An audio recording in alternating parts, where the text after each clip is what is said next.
Hi friends, എല്ലാവർക്കും സ്മിതാസ് cooking വേൾഡിലേക്ക് സ്വാഗതം. ഇന്ന് ഉണ്ടാക്കുന്നത് ഒരു സ്വീറ്റാണ് കേട്ടോ. വളരെ സിമ്പിളായിട്ടുള്ള കേസരിയാണ് ഇന്ന് ഉണ്ടാക്കുന്നത്. അപ്പോൾ ഞാൻ പാനിലേക്ക് കുറച്ച് നെയ്യ് ചേർത്തിട്ടുണ്ട്. അണ്ടിപ്പരിപ്പും മുന്തിരിയും കൂടി ഒന്ന് ഫ്രൈ ചെയ്തിട്ടെടുക്കാം.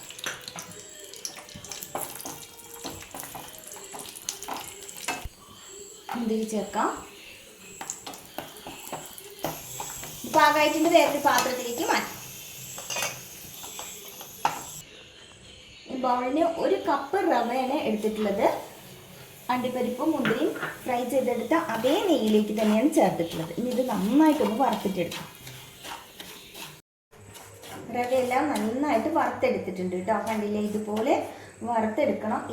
ഇതിലേക്ക് ഞാനൊരു 3.5 കപ്പ് നല്ല തിളച്ച വെള്ളമാണ് ഒഴിച്ചു കൊടുക്കുന്നത്. നമ്മൾ റവ അളന്നെടുത്തല്ലോ, അതേ പാത്രത്തിൽ തന്നെ വേണം വെള്ളം അളന്നെടുക്കാൻ.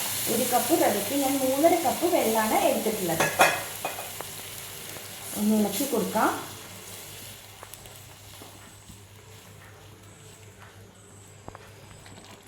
കേസരി പൗഡർ ഒരു നുള്ള് ചേർത്ത് കൊടുക്കാം.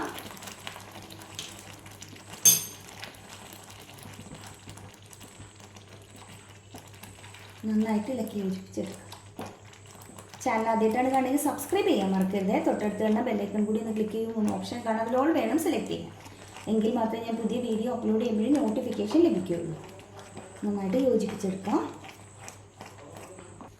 ഇതേ കപ്പിൽ തന്നെ 1/4 കപ്പ് നെയ്യ്, 1/4 കപ്പ് പഞ്ചസാര,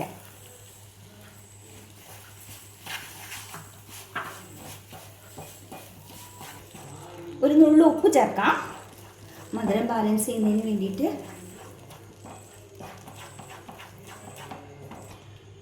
ഏലക്കായ പൊടിച്ചത്, വറുത്ത് വെച്ചിരിക്കുന്ന അണ്ടിപ്പരിപ്പും മുന്തിരിയും വീണ്ടും നന്നായിട്ടൊന്ന് യോജിപ്പിച്ച് കൊടുക്കുക കേട്ടോ.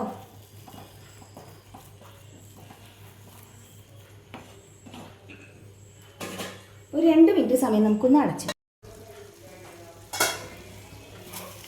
നമ്മുടെ കേസരി നല്ല അടിപൊളിയായിട്ട് കിട്ടിയിട്ടുണ്ട് കേട്ടോ. ഫ്ലെയിം ഓഫ് ചെയ്യാം. കണ്ടില്ലേ, നല്ല സോഫ്റ്റാണ് കേട്ടോ. ഇതുവരെ ഈ രീതിയിൽ ട്രൈ ചെയ്തിട്ടില്ലെങ്കിൽ ഒന്ന് ഉണ്ടാക്കി നോക്കൂ. വീഡിയോ ഇഷ്ടമായി ലൈക്ക് ചെയ്യാനും ഷെയർ ചെയ്യാനും കമൻറ്റ് ചെയ്യാനും ഒന്നും മറക്കരുത്. Thank you.